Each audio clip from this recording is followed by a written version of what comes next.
এই গল্পটি পুরোপুরি সৃষ্টিশীল কল্পনার ফসল। এর মাধ্যমে শুধুমাত্র বিনোদন প্রদান এবং একটি গভীর বার্তা দেওয়ার চেষ্টা করা হয়েছে। এতে কোনো বাস্তব ব্যক্তি, সম্প্রদায়, গোষ্ঠী বা বিশ্বাসের সঙ্গে কোনো যোগসূত্র নেই। যদি কোনো ঘটনা বা ব্যক্তিত্ব কারোর জীবনের সঙ্গে মিলে যায়, তাহলে তা সম্পূর্ণভাবে কাকতালীয়। আমাদের লক্ষ্য কখনো কাউকে আঘাত করা নয়। অনুরোধ করছি, এটিকে শুধুমাত্র একটি মজার এবং চিন্তাশীল অভিজ্ঞতা হিসাবে গ্রহণ করুন। বন্ধুরা, কল্পনা করুন, একদিকে লাদাখের হিমশীতল পর্বতমালায় আমাদের ভারতীয় সশস্ত্র বাহিনী একটি অত্যন্ত গুরুত্বপূর্ণ অভিযানে নিয়োজিত ছিল, যেখানে বন্দুকের গর্জন এবং বিস্ফোরণের ধ্বনি চারিদিকে ছড়িয়ে পড়ছিল। ঠিক সেই মুহূর্তে হরিয়ানায় একটি অভাবিত দুর্ঘটনা ঘটে যায়, যা একজন সেনা অধিনায়কের সম্পূর্ণ অস্তিত্বকে উল্টে দেয়। তার গর্ভবতী স্ত্রী প্রিয়া অকস্মাৎ উত্তাল বন্যার প্রবাহে ভেসে যায়। চিন্তা করুন, একটি সুখময় জীবন কিভাবে এক নিমিষে বিষাদের ছায়ায় ঢেকে যায়। তবে এখানেই গল্পের সমাপ্তি নয়। অসহায়তার তাড়নায় সেই সেনা কর্মকর্তা অজান্তেই একজন দরিদ্র মহিলার সঙ্গে বিবাহ বন্ধনে আবদ্ধ হয়। এখন উঠছে প্রশ্ন, তার প্রকৃত স্ত্রী প্রিয়ার কি হল? তিনি কোন পথে হারিয়ে গেলেন? কয়েকদিন পর যখন প্রিয়ার সন্ধান মিলল, তখন সেই সত্য শুনে আপনার শিরায় শিহরণ জাগবে। তিনি উদ্ধার হয়েছিলেন জম্মুর একটি নির্জন ইসলামী সম্প্রদায়ের মধ্যে, এবং সেখানে তার উপর যা ঘটেছিল তা ছিল হৃদয় বিদারী। কিন্তু প্রশ্ন উঠছে প্রিয়া হরিয়ানা থেকে জম্মুতে কিভাবে পৌঁছালেন? এর পিছনে লুকিয়ে আছে কোন রহস্য? এবং তারপর যখন অধিনায়ক রাজবীর নিজেই তার স্ত্রীর অনুসন্ধানে সেই সম্প্রদায়ে উপস্থিত হলেন, তখন সেখানকার ইসলামী বাসিন্দারা তার সঙ্গে যা আচরণ করল, তা শোনামাত্র আপনার নিঃশ্বাস আটকে যাবে। বন্ধুরা, এই কাহিনীর প্রত্যেকটি ঘূর্ণি আপনাকে বিস্মিত করে তুলবে। তাই বন্ধুরা, এই সমস্ত রহস্যের সমাধান জানার জন্য আমাদের সাথে এই ভিডিওতে প্রথম থেকে শেষ অবধি সংযুক্ত থাকুন। আমি আপনাদের আশ্বাস দিচ্ছি যে আপনারা প্রচুর জ্ঞান অর্জন করবেন, এবং আমি নিশ্চিতভাবে বলছি যে এরকম একটি কাহিনী আপনারা আগে কখনো শোনেননি। এটি কোনো সাধারণ আখ্যান নয়, সেই জন্য এই ভিডিওটি কোনো অংশ থেকেই এড়িয়ে যাবেন না, অন্যথায় আপনারা কোনো কিছুই উপলব্ধি করতে পারবেন না। এবং ভিডিও শুরু হওয়ার পূর্বে আপনাদের কাছে একটি সামান্য অনুরোধ রাখছি, এই ভিডিওটি অবিলম্বে লাইক করে দিন এবং চ্যানেলটি সাবস্ক্রাইব করে ফেলুন। কেননা যখন আপনারা ভিডিওর অনুভূতিতে মগ্ন হয়ে যান, তখন সাধারণত লাইক এবং সাবস্ক্রাইব করতে ভুলে যান, এবং তখন আমাদের সত্যিকারের দুঃখ লাগে, যেন দুঃখে আমাদের 5 দিনের কঠোর পরিশ্রম ব্যর্থ হয়ে গেল। সুতরাং অনুগ্রহ করে লাইক এবং সাবস্ক্রাইব নিশ্চিতভাবে করে দিন, এবং মন্তব্য করে অবশ্যই জানান যে আপনারা এই ভিডিওটি কোন স্থান থেকে দেখছেন। তাহলে আসুন বন্ধুরা, আর কোনো বিলম্ব না করে ভিডিওটি আরম্ভ করি। লাদাখের তুষারাবৃত পর্বতমালা, যা তার অপরূপ সৌন্দর্যের কারণে জান্নাতের মতো পরিচিত, আজ বন্দুকের গর্জনে ভরপুর ছিল। এই পর্বতমালায় ভারতীয় সশস্ত্র বাহিনীর একটি ইউনিট একটি অত্যন্ত গুরুত্বপূর্ণ অভিযানে নিয়োজিত ছিল। এই ইউনিটের অধিনায়ক ছিলেন ক্যাপ্টেন রাজবীর সিং, একজন সাহসী এবং অভিত অফিসার, যার সাহসিকতার গল্প পুরো ব্যাটালিয়নে প্রসিদ্ধ ছিল। বিপক্ষেরা, যারা শক্তিশালী অস্ত্রশস্ত্রে সজ্জিত সন্ত্রাসবাদী ছিল, পর্বতের শীর্ষে একটি পুরাতন জীর্ণশীর্ণ ভবনে লুকিয়েছিল। সেখান থেকে তারা নিরন্তর গুলিবর্ষণ করছিল। নিচে গভীর গিরিখাত এবং ভগ্ন দেয়ালের আশ্রয়ে ক্যাপ্টেন রাজবীর এবং তার বিশেষজ্ঞ সৈনিকরা বিপক্ষকে কঠোর প্রত্যুত্তর দিচ্ছিল। সর্বত্র গুলির ধ্বনি, বিস্ফোরকের বিস্ফোরণ এবং বায়ুকে ছিন্ন করে আসা সাঁই সাঁই শব্দ ছিল। আবহাওয়ায় বিস্ফোরকের গন্ধ এবং মৃত্যুর আতঙ্ক ছড়িয়ে পড়ছিল। রাজবীর তার সৈন্যদলকে নিরন্তর নির্দেশনা প্রদান করছিলেন। তার স্বরে একজন যোদ্ধার উৎসাহ এবং একজন অধিনায়কের দায়বদ্ধতা স্পষ্টভাবে প্রতিফলিত হচ্ছিল। এই মারাত্মক সংঘর্ষের মধ্যেই রাজবীরের পকেটে রাখা মোবাইল কম্পিত হতে শুরু করল।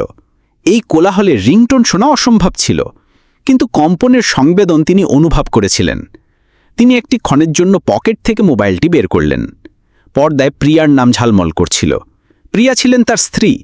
মাত্র 5 মাস পূর্বে তো তাদের বিবাহ হয়েছিল। সেই মনোরম মুহূর্তগুলো তার দৃষ্টির সামনে এক ক্ষণের জন্য ঘুরে গেল, কিন্তু পরমুহূর্তেই বিপক্ষের একটি গুলি তার কানের নিকট দিয়ে চলে গেল এবং তিনি বাস্তবতার মাটিতে ফিরে এলেন। এটি ছিল একটি জরুরি অভিযান, যার জন্য তাকে তার নবপরিণীতা স্ত্রীকে একাকী রেখে আসতে হয়েছিল। তিনি স্মরণ করলেন কিভাবে প্রিয়া তাকে প্রবেশদ্বারে আটকে বলেছিল, নিজের যত্ন নিও, আমি প্রতীক্ষা করব। মোবাইলটি অবিরত বাজছিল। একটি কল বিচ্ছিন্ন হল, তারপর দ্বিতীয়, তৃতীয়, চতুর্থ চতুর্থ, রাজবীরের অন্তর অশান্ত হয়ে উঠল। প্রিয়া এতগুলো কল কেন করছে? সবকিছু ঠিকঠাক আছে কি? অসংখ্য প্রশ্ন তার মস্তিষ্কে ঝলকাচ্ছিল, কিন্তু এই সময়ের জন্য তার কাছে দেশের রক্ষা করার চেয়ে অধিক গুরুত্বপূর্ণ কিছুই ছিল না। তার সম্পূর্ণ মনোযোগ অভিযানে নিবদ্ধ ছিল। বিপক্ষের পক্ষ থেকে গুলিবর্ষণ এত প্রচণ্ড ছিল যে মাথা তোলারও অবকাশ ছিল না। কল গ্রহণ করা তো দূরের কথা। তিনি অন্তরে অন্তরে বললেন, ক্ষমা করো প্রিয়া, এখন সম্ভব নয়। সময়ের ঘণ্টাগুলো অতিবাহিত হল। উভয় পক্ষ থেকে অনেক জীবনহানি ঘটল। রাজবীরের ইউনিট সাহসের সঙ্গে যুদ্ধ করে একে একে বিপক্ষেদের নিপাত করতে শুরু করল। যখন শেষ বিপক্ষটিও নিহত হল এবং গুলির ধ্বনি স্তব্ধ হল, তখন পর্বতমালায় একটি অদ্ভুত নিস্তব্ধতা ছড়িয়ে পড়ল। রাজবীর একটি গভীর শ্বাস গ্রহণ করলেন এবং পকেট থেকে মোবাইলটি বের করলেন। মোবাইলের পর্দা দেখতেই তার অন্তর কেঁপে উঠল। প্রিয়ার 50টি উত্তরহীন কল। একটি অজ্ঞাত আশঙ্কা তার অন্তরে বাসা বাঁধল। তিনি কম্পিত হাতে প্রিয়ার নম্বর ডায়াল করলেন, কিন্তু মোবাইলটি বন্ধ বলে জানালো। বন্ধ? এমন তো কোনোদিন হয়নি। তিনি শতগতিয়ে উঠলেন। তিনি মোবাইলের দিকে তাকিয়েছিলেন। হঠাৎ একটি গোপন বিপক্ষ, যে হয়তো মৃত্যুর অভিনয় করছিল, চূড়ান্ত গুলি নিক্ষেপ করল। সেই গুলি সরাসরি রাজবীরের কাঁধে আঘাত করল। আহ! যন্ত্রণার একটি প্রচণ্ড তরঙ্গ তার সম্পূর্ণ দেহে ছড়িয়ে পড়ল। তার পূর্বে যেন আরেকটি গুলি নিক্ষেপ করে একটি বিশেষজ্ঞ সৈনিক তাকে সেখানেই নিপাত করল। অভিযান সফল হয়েছিল। বিপক্ষেদের সম্পূর্ণ নির্মূল করা হয়েছিল। বিশেষজ্ঞ সৈনিকরা রাজবীরের দিকে ছুটে এলো। তার কাঁধ থেকে রক্তপাত হচ্ছিল, কিন্তু রাজবীর সেই আঘাতের যন্ত্রণা অনুভব করছিলেন না। তার মস্তিষ্কে তো শুধুমাত্র একটি প্রশ্নই প্রতিধ্বনিত হচ্ছিল, প্রিয়া 50টি কল কেন করেছিল? কোনো জরুরি পরিস্থিতি কি ঘটেছিল? এই চিন্তা তার শারীরিক যন্ত্রণার উপর প্রধান হয়েছিল। তাকে অবিলম্বে চিকিৎসার জন্য বেস ক্যাম্পে নিয়ে যাওয়া হলো। কিন্তু তার অন্তর এবং মস্তিষ্ক হরিয়ানায় তার নিবাসে তার প্রিয়ার নিকট আবদ্ধ ছিল। সেনা হাসপাতালের শুভ্র শয্যায় শয়ন করে 2 দিন পর রাজবীর সিংয়ের সচেতনতা ফিরল। দৃষ্টির সামনে অস্পষ্টতা ছিল এবং কাঁধে প্রচণ্ড যন্ত্রণা। তিনি আস্তে আস্তে দৃষ্টি উন্মিলিত করলেন। সামনে একজন সেবিকা অবস্থান করছিল। সচেতনতা ফিরতেই তার মুখ থেকে প্রথম উচ্চারণ হল, প্রিয়া। তার স্বর অত্যন্ত দুর্বল ছিল। সেবিকা তাকে জল পান করালো এবং চিকিৎসককে আহ্বান করল। চিকিৎসক তার পরীক্ষা করে বললেন, অধিনায়ক, আপনি বিপদমুক্ত। গুলি কাঁধ স্পর্শ করে বেরিয়ে গিয়েছে। অস্থির কোনো ক্ষতি হয়নি, শুধুমাত্র কয়েকদিন বিশ্রাম নিতে হবে। কিন্তু রাজবীরের নিজের স্বাস্থ্যর কোনো উদ্বেগ ছিল না। তার মস্তিষ্ক প্রিয়ার উদ্বেগে জড়িত ছিল। তিনি সেবিকার কাছে তার মোবাইলটি চাইলেন। মোবাইল হাতে পেতেই তিনি প্রথমত প্রিয়ার নম্বর ডায়াল করলেন, কিন্তু প্রত্যুত্তর ছিল একই, আপনি যে নম্বরে যোগাযোগ করতে ইচ্ছুক তা বর্তমানে বন্ধ। 1 দিন, 2 দিন, 3 দিন, প্রতি ঘণ্টায় প্রতিক্ষণে রাজবীর এই প্রয়াস চালিয়ে গেলেন, কিন্তু পরিণাম শূন্য হল। প্রিয়ার মোবাইল অবিরত বন্ধ দেখাচ্ছিল। এখন আশঙ্কা তার অন্তরে সম্পূর্ণভাবে আধিপত্য বিস্তার করেছিল। বিভিন্ন ধরনের অশুভ চিন্তা তাকে অস্থির করে তুলতে শুরু করল। প্রিয়া কি কোনো মারাত্মক সমস্যায় পতিত? কোনো অঘটন কি ঘটে গিয়েছে? এই জগতে প্রিয়া ব্যতীত তার আর কোনো আপনজন ছিল না।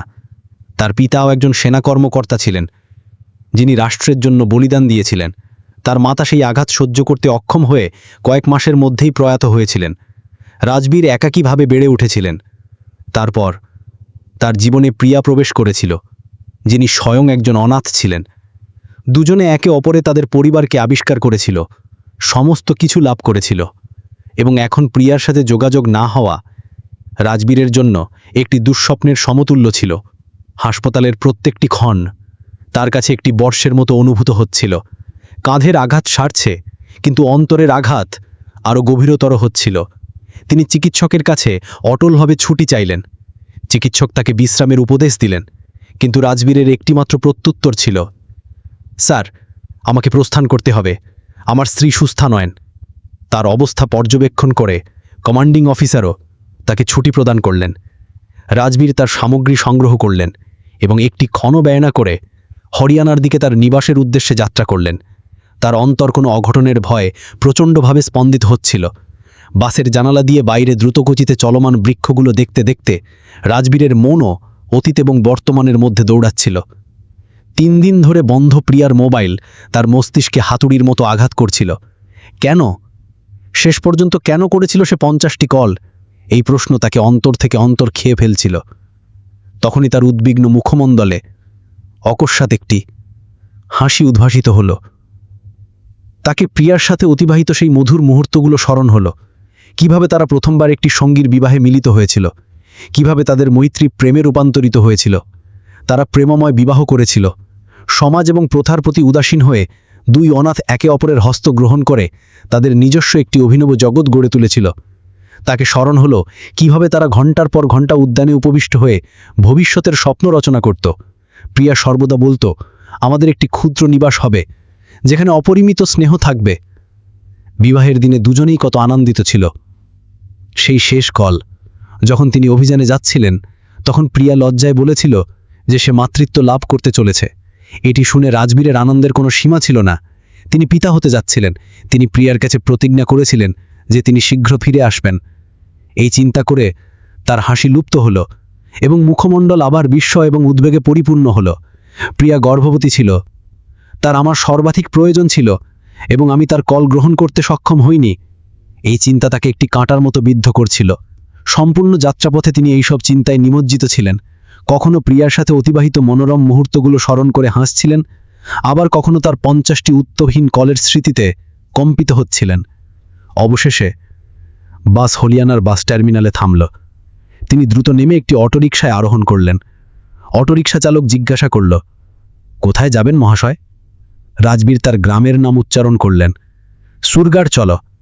অটোরিকশা চলতে শুরু করল। তার গ্রাম নগর থেকে প্রায় 11 কিলোমিটার দূরবর্তী ছিল। যতই অটোরিকশা গ্রামের নিকটবর্তী হচ্ছিল, রাজবীরের অন্তর ততই প্রচণ্ডভাবে স্পন্দিত হচ্ছিল। কিন্তু গ্রাম থেকে প্রায় 1 কিলোমিটার পূর্বে অটোরিকশা চালক অটোরিকশা থামাল। রাজবীর বিস্ময়ের সাথে জিজ্ঞাসা করলেন, ভাই, এখানে অটোরিকশা কেন থামালে? আরও সামনে অগ্রসর হও। অটোরিকশা চালক একটি অদ্ভুত অসহায়তার সাথে বলল, মহাশয়, এর পরে থেকে অটোরিকশা চলতে পারবে না, আপনাকে পায়ে হেঁটে যেতে হবে। কেন? কি ঘটেছে? রাজবীর জিজ্ঞাসা করলেন। অটোরিকশা চালক প্রত্যুত্তর দিল, সামনে প্রচুর জল জমে আছে মহাশয়। গত 1 সপ্তাহ ধরে এখানে ভয়াবহ বন্যা দেখা দিয়েছে। অসংখ্য গ্রাম জলে নিমজ্জিত হয়েছে। নিবাস, গবাদি পশু সবকিছু প্রবাহিত হয়ে গিয়েছে। শোনা যাচ্ছে 1000-এর ওপর লোক এই বন্যায় প্রবাহিত হয়েছে। এটি শুনতেই রাজবীরের সমগ্র দেহে একটি সংবেদন ছড়িয়ে পড়ল। তার পাদতল থেকে ভূমি সরে গেল। তাকে একটি ক্ষণ লাগল না উপলব্ধি করতে। প্রিয়া তাকে 50টি কল কেন করেছিল? সে সাহায্যের জন্য কল করেছিল এবং তিনি তার কল গ্রহণ করতে সক্ষম হয়নি। তিনি অবিলম্বে অটোরিকশা চালককে অর্থ প্রদান করে কোনো উচ্চারণ না করে গ্রামের দিকে দৌড়ালেন। ক্যাপ্টেন রাজবীর সিং উন্মাদের মতো দৌড়াচ্ছিলেন। কাদা এবং জলে পরিপূর্ণ পথে তার যোদ্ধার জুতো ডুবে যাচ্ছিল, কিন্তু তিনি এর কোনো চিন্তা করছিলেন না। তার অন্তর কোনো অঘটনের ভয় বিদীর্ণ হচ্ছিল। অটোরিকশা চালকের উক্তিগুলি স্মরণে প্রতিধ্বনিত হচ্ছিল। 1000-এর ওপর লোক প্রবাহিত হয়েছে। তার নিবাস গ্রামের সীমান্ত থেকে সামান্য দূরে বহির্ভাগে অবস্থিত ছিল। যেই তিনি হাঁপাতে হাঁপাতে গ্রামের নিকটে উপনীত হলেন, সামনের দৃশ্য দেখে তার আত্মা কম্পিত হল। যেখানে এককালে সবুজ ক্ষেত ছিল, সেখানে এখন মাইলের পর মাইল শুধু জল আর জল। সম্পূর্ণ গ্রামটি একটি বিশাল সরোবরে পরিণত হয়েছে। কিছু মজবুত নির্মিত নিবাস, যেগুলো উচ্চতায় তৈরি, তার শুধু ছাদ দৃশ্যমান, যেগুলোতে কিছু ব্যক্তি অসহায়ভাবে উপবিষ্ট ছিল। যে নিবাসগুলি অস্থায়ী ছিল, মাটির তৈরি ছিল, তাদের কোনো অস্তিত্বই অবশিষ্ট নেই। সবকিছু জলের সাথে প্রবাহিত হয়ে গিয়েছে। এই বিনাশের দৃশ্য অন্তর্দাহক ছিল। রাজবীর কম্পিত হয়ে হাঁটু অবধি জলে চলতে চলতে তার নিবাসের দিকে অগ্রসর হলেন। প্রত্যেকটি পদক্ষেপের সাথে তার অন্তর নিমজ্জিত হচ্ছে। প্রিয়া, তুমি সুস্থ তো? অনুগ্রহ করে সুস্থ থেকো। তিনি অন্তরে অন্তরে প্রার্থনা করছিলেন। যেই তিনি তার নিবাসে উপনীত হলেন, তার চূড়ান্ত আশাটুকুও বিদীর্ণ হল। তাদের ক্ষুদ্র মনোহর নিবাস, যেটি তিনি এবং প্রিয়া যৌথভাবে সজ্জিত করেছিলেন, অর্ধেক জলে নিমজ্জিত ছিল। নিবাসের সমস্ত উপকরণ জলে ভাসমান ছিল। তিনি ভীত হয়ে কম্পিত স্বরে আহ্বান করলেন, প্রিয়া, প্রিয়া, তুমি কোথায়? তার স্বর জলের সাথে ধাক্কা খেয়ে প্রত্যাবর্তিত হল, কিন্তু কোনো প্রত্যুত্তর এলো না। তিনি জলের মধ্য দিয়ে নিবাসের অভ্যন্তরে প্রবেশ করলেন। তিনি প্রত্যেক কোণ অনুসন্ধান করলেন, কিন্তু প্রিয়া কোথাও ছিলেন না। তিনি দৌড়ে ছাদে উঠলেন, এই আশায় যে সম্ভবত প্রিয়া সেখানে আছেন, কিন্তু ছাদও শূন্য ছিল। তিনি বারংবার উন্মাদের মতো তার নাম আহ্বান করছিলেন, কিন্তু নিস্তব্ধতা ব্যতীত আর কিছু ছিল না। পরাজিত হয়ে তিনি কোনো রকমে জলের মধ্য দিয়ে চলতে চলতে প্রতিবেশী নিবাসে উপনীত হলেন। সম্পূর্ণ পাড়ায় শুধুমাত্র একটি নিবাসের ছাদে একটি পরিবার উপবিষ্ট ছিল। রাজবীর উচ্চস্বরে আহ্বান করে জিজ্ঞাসা করলেন, চাচাজি, আপনি আমার স্ত্রী প্রিয়াকে কোনো স্থানে দেখেছেন কি? সেই পরিবার অসহায়ভাবে শির নাড়ল। না বাবা, আমরা কাউকে দেখিনি। যখন জল এলো তখন সবকিছু ধ্বংসস্তূপে পরিণত হয়েছে। কে কোন দিকে গেল কোনো সংবাদ নেই। এখন রাজবীর কোনো কিছু উপলব্ধি করতে পারছিলেন না। তিনি কোথায় যাবেন, কি করবেন, প্রিয়াকে কোথায় অনুসন্ধান করবেন? সর্বত্র শুধু জল এবং বিনাশ। তিনি উন্মাদের মতো সম্পূর্ণ গ্রামে জলের মধ্য দিয়ে চলতে চলতে নিবাস থেকে নিবাস গিয়ে ছাদে উপবিষ্ট ব্যক্তিদের কাছে প্রিয়ার খোঁজ করছিলেন, কিন্তু কারো কাছে কোনো তথ্য ছিল না। প্রভাত থেকে সায়াহ্ন হয়ে গেল, সূর্য অস্ত গেল এবং তার পশ্চাতে বিনাশ এবং অন্ধকারের দৃশ্য রেখে গেল। রাজবীর সিং ক্লান্ত হয়ে তার নিবাসের ছাদে এসে উপবিষ্ট হলেন। তার দৃষ্টি থেকে অশ্রুধারা প্রবাহিত হচ্ছিল। তিনি স্বয়ংকে তিরস্কার করতে শুরু করলেন। কাশ আমি সেই সময় প্রিয়ার কল গ্রহণ করতাম। এসব আমার দোষ, আমি আমার প্রিয়াকে রক্ষা করতে পারিনি। তিনি সেই রাত্রিতে সেখানে ছাদে উপবিষ্ট হয়ে ক্রন্দন করতে থাকলেন। তার ভাগ্য এবং তার একটি ভুলের জন্য অনুতপ্ত হতে থাকলেন। কয়েকদিন অতিবাহিত হল। বন্যার জল আস্তে আস্তে হ্রাস পেতে শুরু করল, কিন্তু তার পশ্চাতে বিনাশ, কাঁদা এবং রোগের প্রবাহ রেখে গেল। গ্রামে সাহায্য কার্যক্রম আরম্ভ হয়েছে, কিন্তু রাজবীর সিংয়ের জগৎ ধ্বংসপ্রাপ্ত হয়ে গিয়েছে। তার অন্তর এটি স্বীকার করতে প্রস্তুত ছিল না যে প্রিয়া আর এই জগতে নেই। একজন যোদ্ধা হিসেবে তিনি শিক্ষালাভ করেছিলেন যে আশার আঁচল কখনো ত্যাগ করতে নেই। তার অন্তর বলছিল প্রিয়া জীবিত আছেন এবং তিনি তাকে অনুসন্ধান করে বের করবেনই, জীবিত অথবা মৃত। তিনি পুলিশ স্টেশনে প্রিয়ার লুপ্ত হওয়ার প্রতিবেদন এফআইআর লিখিয়েছিলেন। তিনি প্রিয়ার একটি হাস্যোজ্জ্বল ছবির হাজার হাজার পোস্টার মুদ্রিত করে তা আশেপাশের প্রত্যেক গ্রাম, নগর, বাস টার্মিনাল এবং বাজারে স্থাপন করিয়েছিলেন। পোস্টারে লিখিত ছিল, লুপ্ত ব্যক্তির অনুসন্ধান, প্রিয়া সিং গর্ভবতী, যে কোনো সংবাদ প্রদানকারীকে যথোপযুক্ত পুরস্কার প্রদান করা হবে। তিনি সামাজিক মাধ্যমেরও সাহায্য গ্রহণ করেছিলেন। ফেসবুক, টুইটার, ইনস্টাগ্রামে প্রিয়ার ছবি এবং সম্পূর্ণ বিবরণ সহ পোস্ট প্রকাশ করেছিলেন। তার পোস্ট দেখতে দেখতে ভাইরাল হয়ে উঠেছে। হাজার হাজার ব্যক্তি তা ভাগ করে নিয়েছে, প্রিয়ার জন্য প্রার্থনা করেছে। কিন্তু রাজবীর শুধুমাত্র এই সব বিষয়ের ওর নির্ভর করে উপবিষ্ট ছিলেন না। তিনি স্বয়ং একটি অভিযানে প্রস্থান করেছিলেন, তার প্রিয়াকে অনুসন্ধানের অভিযানে। প্রতি প্রভাতে তিনি তার মোটরসাইকেল গ্রহণ করে আশেপাশের গ্রামগুলোতে প্রস্থান করতেন। তিনি সাহায্য শিবিরে যেতেন, চিকিৎসালয়ে যেতেন, প্রত্যেক ব্যক্তির কাছে প্রিয়ার ছবি প্রদর্শন করে জিজ্ঞাসা করতেন। তিনি বনাঞ্চলে, নদী তীরে, প্রত্যেক স্থানে যেতেন যেখানে সামান্যতম সূত্র লাভের আশা থাকত। দিন এবং রাত্রিকে এক করে দিয়েছিলেন তিনি। তাকে না ভোজনের স্মৃতি ছিল, না নিদ্রার। তার দৃষ্টিতে শুধুমাত্র একটি ছবিই ছিল, প্রিয়ার, এবং শ্রবণে একটি ধ্বনিই প্রতিধ্বনিত হচ্ছিল, তার 50টি উত্তরহীন কলের। প্রিয়া তো গর্ভবতী ছিল। এই অবস্থায় তিনি কোথায় থাকবেন, কেমন থাকবেন, এই চিন্তায় রাজবীরের হৃদয় বিদীর্ণ হচ্ছিল। প্রিয়াই তো তার জগৎ ছিল, তার পরিবার ছিল। তার অভাবে তার জীবনের কোনো অর্থ ছিল না। সময় তার গতিতে অগ্রসর হচ্ছিল। ব্যক্তিরা আশা বিদীর্ণ হতে শুরু করেছে। অনেকে তাকে উপদেশ দিত যে এখন স্বীকার করো, তিনি আর নেই। কিন্তু রাজবীরের অন্তর এটি গ্রহণ করতে প্রস্তুত ছিল না। তিনি প্রতিদিন একটি নবীন আশা নিয়ে তার অনুসন্ধান অব্যাহত রাখতেন। অন্যপক্ষে যেখানে রাজবীরের জগৎ ধ্বংসপ্রাপ্ত হয়ে গিয়েছে, সেখানে প্রকৃতি তার একটি ভিন্ন খেলা চালাচ্ছিল। বলা হয় যে তিনি যাকে ইচ্ছা মৃত্যু প্রদান করেন এবং যাকে ইচ্ছা রক্ষা করেন। হরিয়ানা থেকে শত শত কিলোমিটার দূরবর্তী একটি ঘন বনাঞ্চলে প্রিয়ার দৃষ্টি উন্মোচিত হল। তার শিরে প্রচণ্ড যন্ত্রণা হচ্ছিল এবং দেহের প্রত্যেক অংশ বিদীর্ণ হচ্ছিল। তিনি উঠার প্রয়াস করলেন, কিন্তু দুর্বলতার জন্য উঠতে অক্ষম হলেন। তিনি কোনো কিছু উপলব্ধি করতে পারছিলেন না যে তিনি এখানে কিভাবে উপনীত হয়েছেন। তিনি স্মরণের প্রয়াস করলেন। তাকে শুধুমাত্র এতটুকু স্মরণ হল যে তিনি বাজার থেকে নিবাসে প্রত্যাবর্তন করছিলেন। অকস্মাৎ আকাশে অন্ধকার মেঘাবরণ হয়েছে এবং প্রবল বর্ষা শুরু হয়েছে। তিনি ক্ষেতের অস্থায়ী পথ দিয়ে দ্রুত নিবাসের দিকে অগ্রসর হচ্ছিলেন। তারপর তাকে আর কোনো কিছু স্মরণ নেই। বন্যার সেই ভয়াবহ দৃশ্য, জলের সেই উত্তাল প্রবাহ, সেই আর্তনাদ, কোনো কিছু তার স্মৃতিতে নেই। তিনি তার উদরে হস্ত রাখলেন। তার সন্তান নিরাপদ ছিল। এটি অনুভব করতেই তার প্রাণে প্রাণ ফিরে এলো। তার অন্তর প্রচণ্ডভাবে স্পন্দিত হচ্ছিল। সর্বত্র উচ্চতর বৃক্ষ ছিল এবং অদ্ভুত জন্তুর ধ্বনি আসছিল। তিনি জানতেন না যে তিনি কোন স্থানে আছেন এবং কোন দিকে অগ্রসর হতে হবে।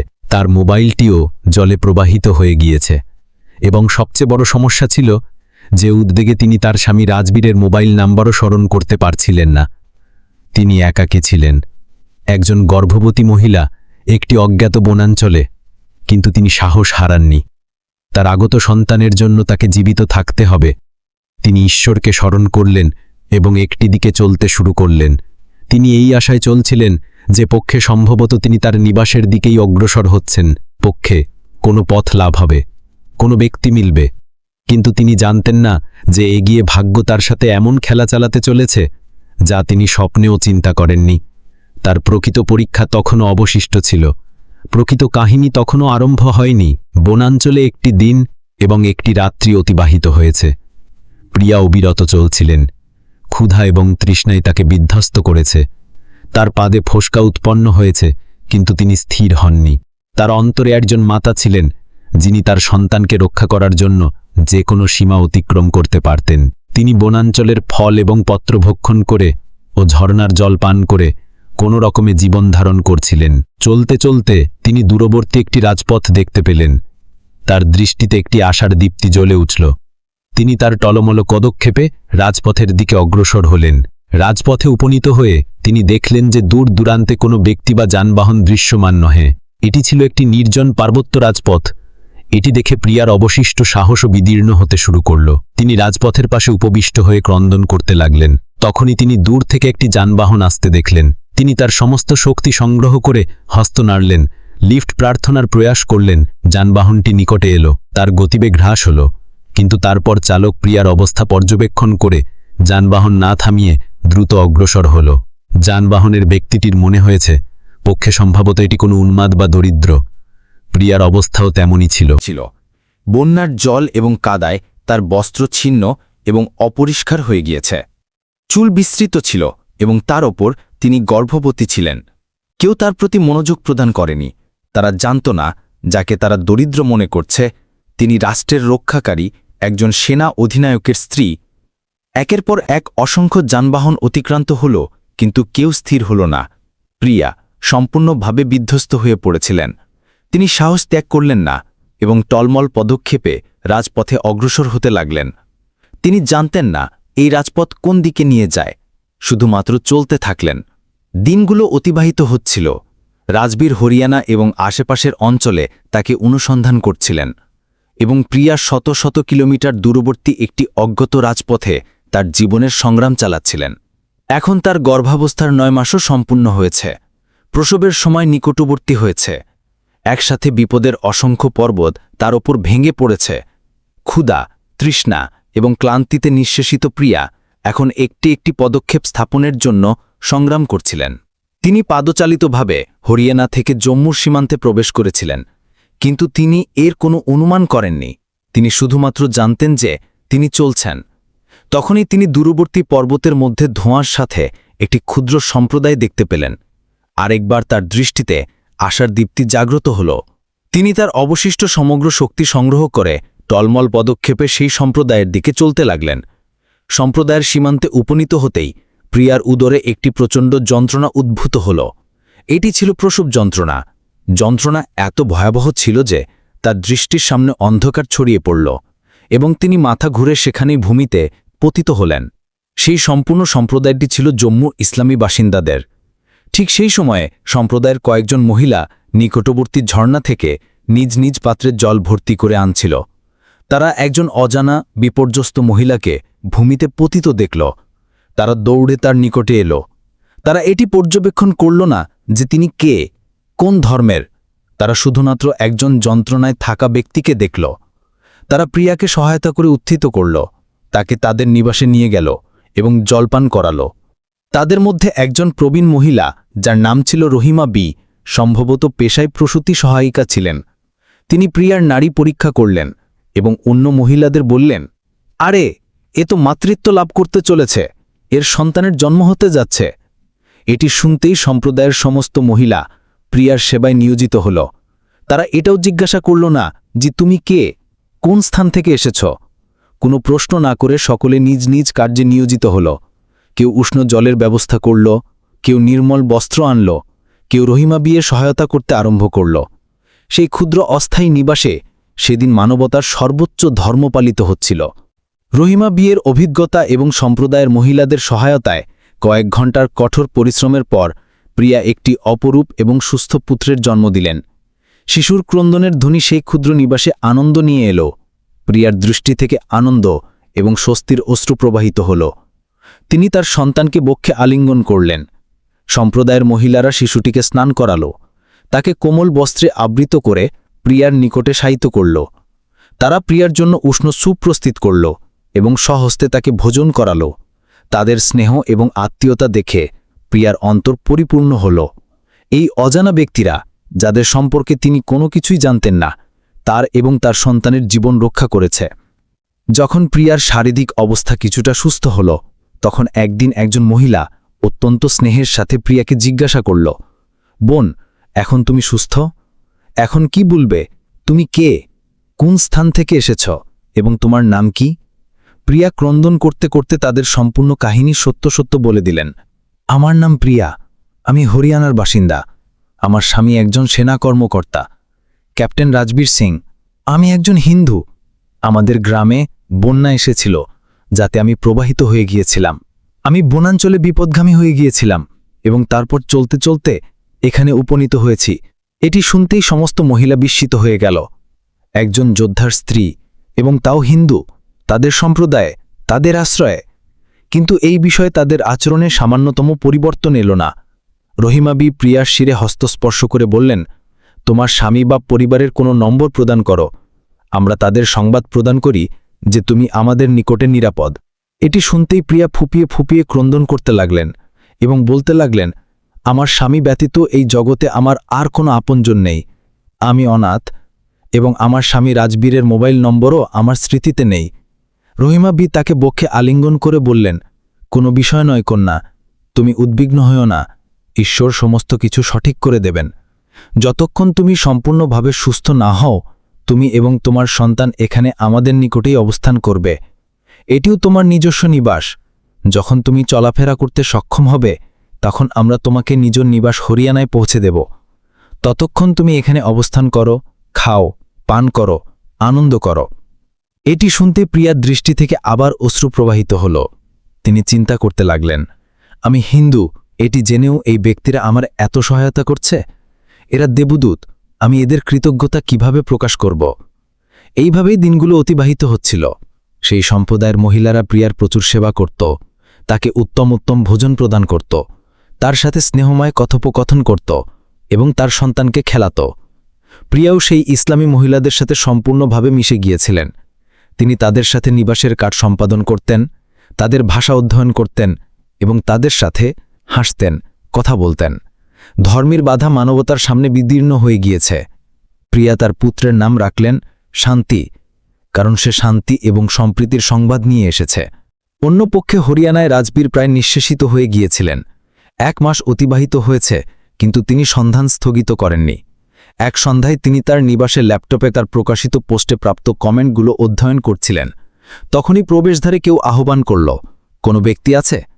রাজবীর চমকে উঠলেন। একটি ক্ষণের জন্য তার মনে হল প্রিয়া এসেছেন। তিনি দৌড়ে প্রবেশদ্বারে উপনীত হলেন। সেখানে একজন অজানা মহিলা অবস্থান করছিল। রাজবীর তাকে দেখে বিস্মিত হয়ে গেলেন। সেই মহিলার হাতে সেই পোস্টার ছিল, যেটা রাজবীর প্রিয়াকে সন্ধানের জন্য স্থাপন করিয়েছিলেন। মহিলা জিজ্ঞাসা করলেন, আপনি কি রাজবীর? রাজবীর অবিলম্বে বললেন, হ্যাঁ, আমিই রাজবীর। উচ্চারণ করুন, কি বিষয়? তারপর সেই মহিলা উচ্চারণ শুরু করল, আমি আমার আত্মীয়দের নিকট জম্মুতে গিয়েছিলাম। আমি সেখানে একটি গ্রামে এই কন্যাকে দেখেছি। এর নাম প্রিয়া। এটি শুনতেই রাজবীর যেন উন্মাদ হয়ে গেলেন। তিনি তাড়াহুড়ো করে সেই মহিলার কাঁধ গ্রহণ করে ঝাঁকিয়ে জিজ্ঞাসা করলেন, হ্যাঁ হ্যাঁ, এই আমার স্ত্রী। প্রিয়া কোথায়? তিনি কেমন আছেন? উচ্চারণ করো দ্রুত, তিনি গর্ভবতী ছিলেন। তিনি সুস্থ তো? সেই মহিলা হাসল। আরে আরে, তাকে কোনো কিছু হয়নি, তিনি সম্পূর্ণ সুস্থ, আমাদের গ্রামে আছেন। এবং অভিনন্দন, তোমার স্ত্রী একটি অপরূপ পুত্রের জন্ম দিয়েছেন, তুমি পিতা হয়েছ।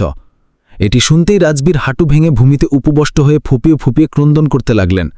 এগুলো ছিল আনন্দের অশ্রু, 1 বর্ষের যন্ত্রণা এবং প্রতীক্ষার পর লব্ধ আশার অশ্রু।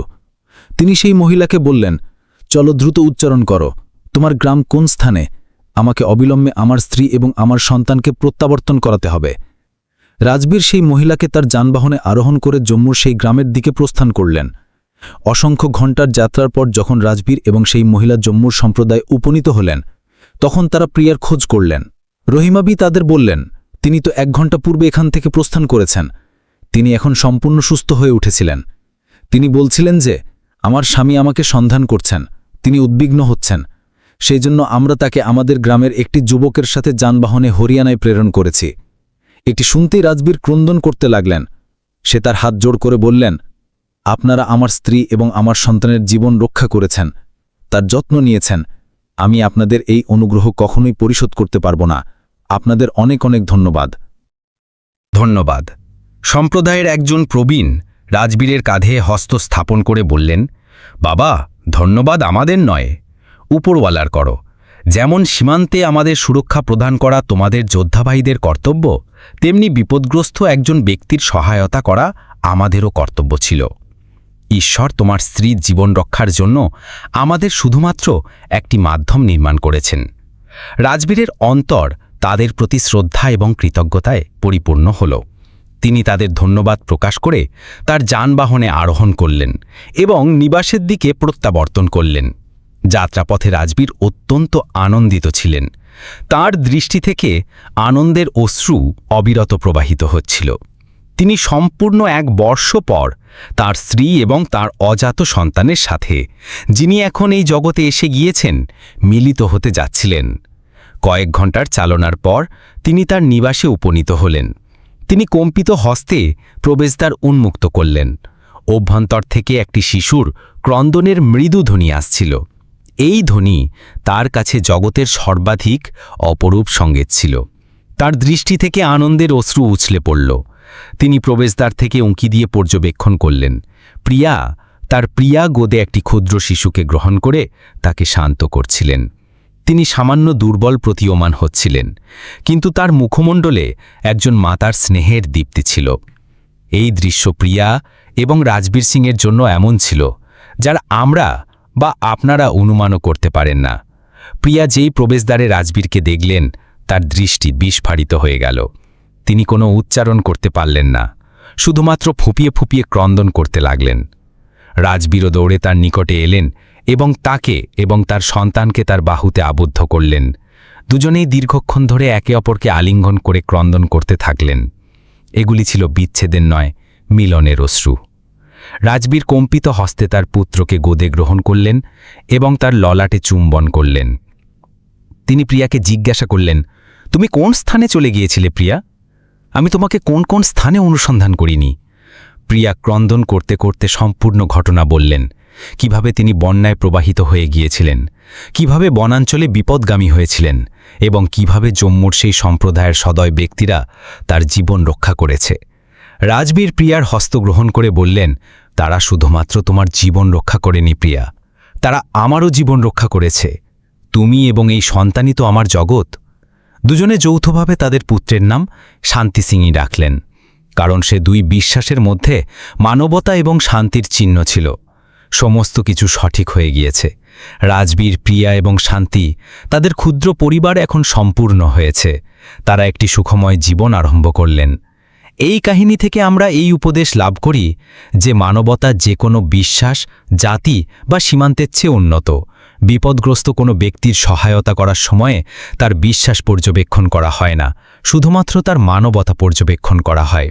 যেভাবে জম্মুর সেই ইসলামী গ্রামবাসীরা একজন হিন্দু যোদ্ধার স্ত্রীর কোনো পার্থক্য না করে সহায়তা করেছে, তা এই বিষয়ে সর্বোচ্চ প্রমাণ যে জগতে সর্বাধিক উন্নত বিশ্বাস হল মানবতা। দ্বিতীয় উপদেশ হল আমাদের কোনোদিন আশা ত্যাগ করা উচিত নয়। রাজবীর কোনোদিন আশা ত্যাগ করেননি এবং শেষ পর্যন্ত তিনি তার স্ত্রী এবং সন্তানকে লাভ করেছিলেন।